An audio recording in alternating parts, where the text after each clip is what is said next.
چودہ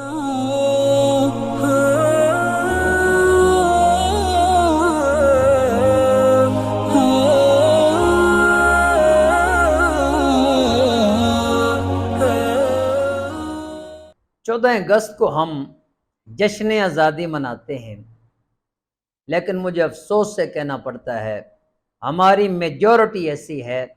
اکثریت ہماری ایسی ہے کہ جن کو آزادی کا شاید معنی بھی معلوم نہ ہو۔ ہم جو آزادی کے دن کو سیلیبریٹ کرتے ہیں، شاید ہم نے اس میں بہت ساری ایسی چیزیں مینشن کر دی ہیں اور آزادی کے ساتھ ان کو جوڑ دیا ہے، اور ہمارے نوجوان یہ سمجھتے ہیں کہ آزادی والے دن جب تک ون ویلنگ نہ کی جائے تو شاید آزادی کا مقصد پورا نہیں ہوتا۔ اور گلی محلوں میں باجے بجا کر شہریوں کو تنگ نہ کیا جائے، بیماروں کو تنگ نہ کیا جائے اور بزرگوں کو تنگ نہ کیا جائے تو شاید ہمارا آزادی کا مقصد پورا نہیں ہوتا۔ ناظرین کرام، میں یہاں ایک بات عرض کرتا چلوں۔ 14 اگست 1947 کو ہم انگریزوں سے آزاد ہوئے۔ تقریباً 100 سال یہ برصغیر انگریزوں کی غلامی میں رہا، ان کے تسلط میں رہا۔ جب ہم ان سے آزاد ہوئے تو یہ آزادی ہمیں ایسے ہی تحفے میں نہیں دی گئی، بلکہ ہزار جانیں اس آزادی کو حاصل کرنے میں قربان ہوئی۔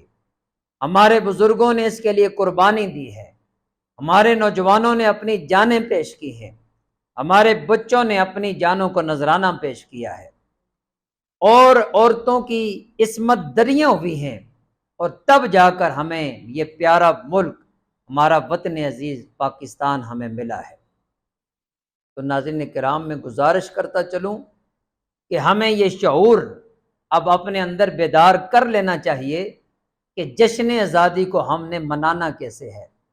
آزادی کا حقیقی معنی یہ ہے، آزاد وہ قوم نہیں ہوتی کہ جنہیں اس کا مقصد بھی معلوم نہ ہو۔ آزادی کا مطلب یہ ہے کہ ہم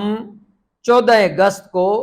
جب مسجد کے مینار سے یہ صدا بلند ہو، اللہ اکبر اللہ اکبر، اذان کی آواز آئے، تو ہم سارے وضو کر کے، بزرگ بھی، نوجوان بھی، ہمارے بچے بھی وضو کر کے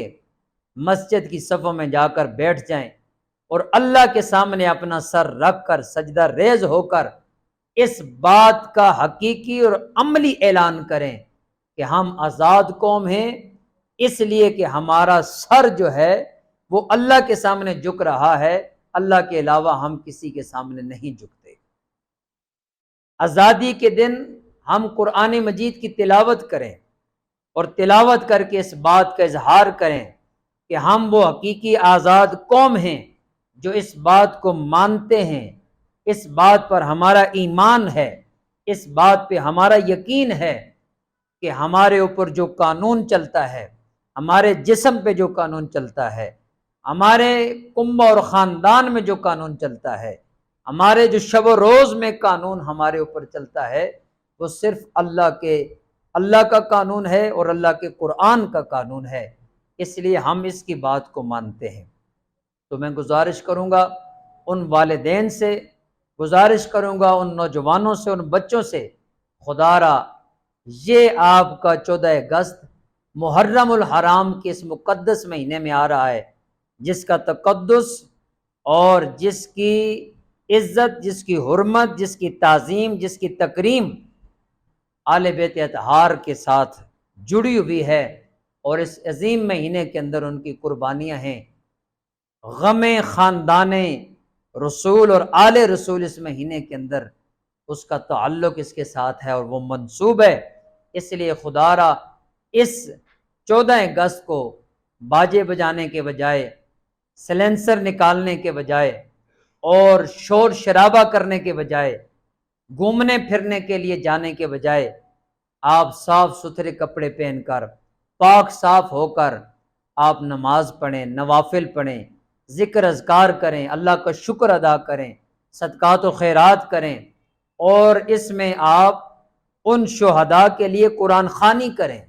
ان شہداء کی روحوں کو ایصال ثواب کریں، ان کے لیے فاتح خوانی کریں